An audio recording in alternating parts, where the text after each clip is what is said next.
Morning, ladies and gentlemen, I'm meadsy69. Welcome back to the channel and the revival of the IS-7. Now, the IS-7 has been a funny tank. Back in the day, it was the tank that everybody was after. It was the tank that everybody wanted. It was one of the most strongest tanks in tier 10, and it was very, very popular.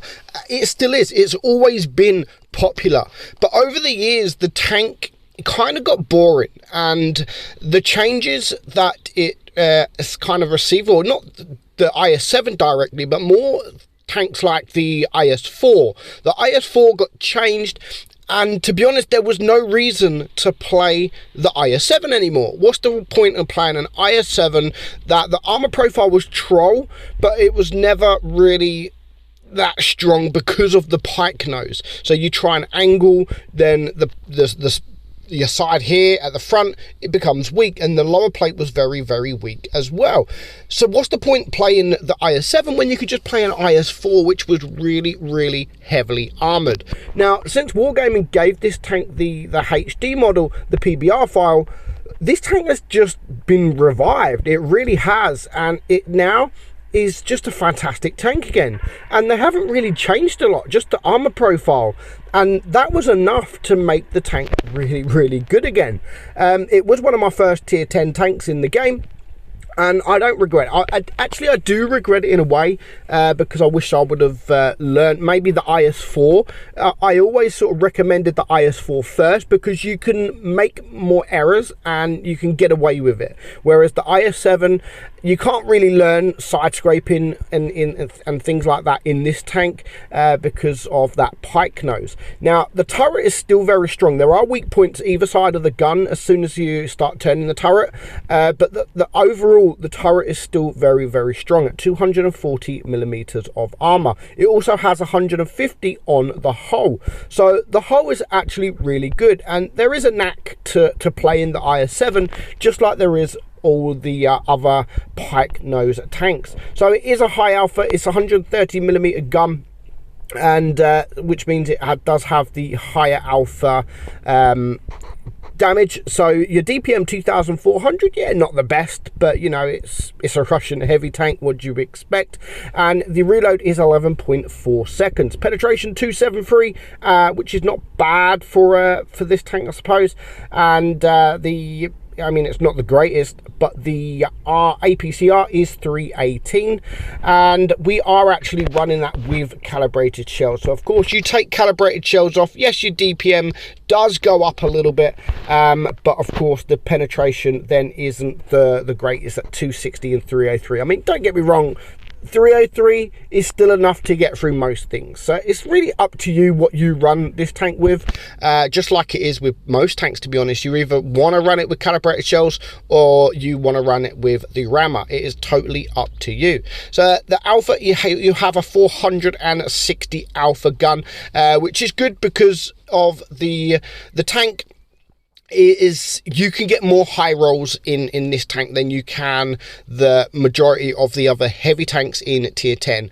You do only have a 390 on your APCR, but you do have a whopping 600 on your HE. So if you can get them HE shots out, then please do that, because you will pump up that DPM, and it is nice getting over sort of 600 per shot, especially on those waffles and the grills. It is very, very nice. Of course, the aim time is not great at 4.9, and the dispersion is not great at 0.362. The gun depression, again, not great at only 6 degrees, but it's enough, to be honest, with this tank, and it does go a very, very nice 15 kilometers per hour. So this is why everybody wanted this tank, because it was a heavily armored tank that can go really, really fast. That's basically what everybody wanted this tank for. And again, it's always been a very popular tank. It's still one of the most played tier 10 tanks in the game. And just like the Lion, you got the IS-3, yeah, it's okay, but the armor profile just doesn't really work on the IS-3, and the same really for the IS-8. However, the IS-8, just like the IS-7, has got very, very troll armor, and I don't mean that on the front, I mean that on the side, on the rear. People really, I bounce a lot of shots on the IS-7 where you come up side on, you shoot the side, and yeah, you're not going to pen, and it just bounces. It's very, very annoying. Both of these tanks are very, very annoying when it comes to the armor profile. Of course, skilled players will know where to shoot. They'll know what to do, and they'll probably wreck you. But yeah, I mean, the IS-7 now is still a popular tournament tank as well. If you want to play tournaments, it's still a popular tank. And the whole idea of playing the IS-7, I mean, not like we are here, of course, but we're trying to bait a shot from this T57 here. You can see us just trying to bait a shot. Doesn't work. He does get that pen. Now I'm just going to get the logo forward and wait for the T57 to be on a reload, which he now is, I believe. So we are going to poke out and we're going to get the shot, but we do take a nasty shot there from that Death Star. Now, the meme, the IS-7 used to be a meme, and I think Angal created that meme. Basically, don't buy an IS-7, and there was a reason for that, and that was because it had one of the weakest ammo racks, or it still has one of the weakest ammo racks in the game. Now, I think the 60 TP is just like, hey, hold my beer. Because that has a really weak ammo rack. But anything like the Death Star cut, if you face a Death Star and you're angling a bit, you're going to get ammo racked, and that is still the case. However, I haven't actually been ammo racked for a very long time whilst in the IS-7. Very, very long time. And to be honest, I haven't ammo racked an IS-7 for a long time either. So yeah, I mean, it looks fantastic now. Since Wargaming made the HD model with this camouflage, I mean, it looks like an absolute beast. It looks like a monster. It really is. And nowadays, it does really play like a monster. It really does. And Wargaming haven't really buffed it. I mean, they haven't said they've buffed it, like there has been no sort of stat changes, but it really does feel like it's been buffed and completely changed, because it really is strong. And of course, with the speed as well, the speed, you can bully the medium tanks, you can get around the map very, very quickly, you can chase the heavy tanks down, you can chase the tank destroyers down, and of course, if you do go with your mediums and help your mediums, then yeah, then they're going to struggle to penetrate you. Of course, always, if you're in a situation where you do have tanks in front of you, just try and face them. Of course, wiggle as well, because wiggling will just put them off a bit, and the armor profile might work a little bit, but do not try to angle in this tank, because as soon as you try to angle, that is when your pike nose becomes very, very weak. And if you're trying to angle against something like a Death Star, you're just going to get blown up. You're going to get blown up completely.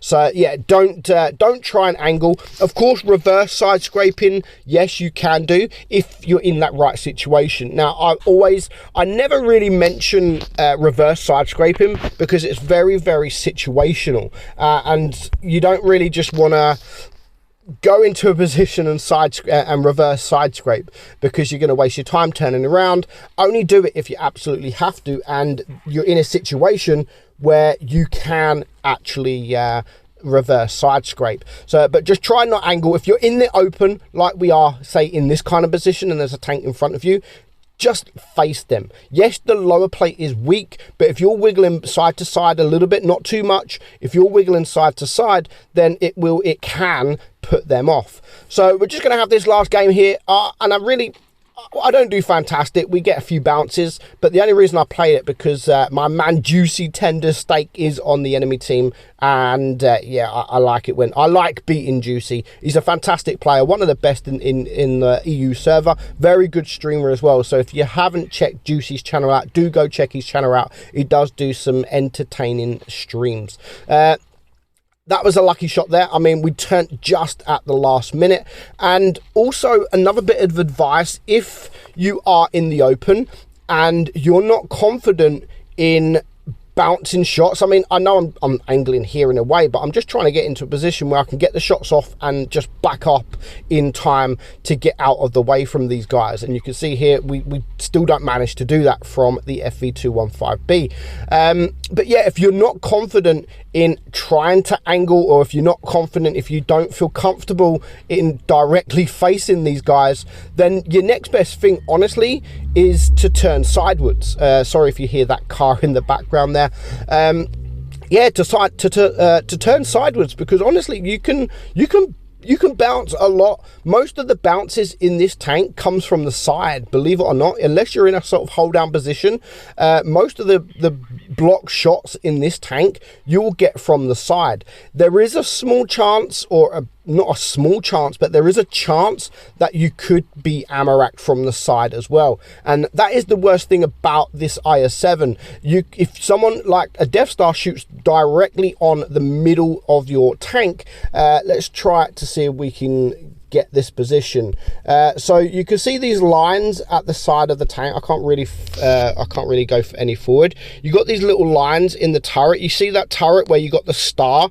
If you hit right on the side, right in the middle, then there is a chance that you will be ammo racked as well. So there's a few chances you could be ammo racked in the IS-7, and that's pretty much the worst thing about this tank, and that is the ammo rack.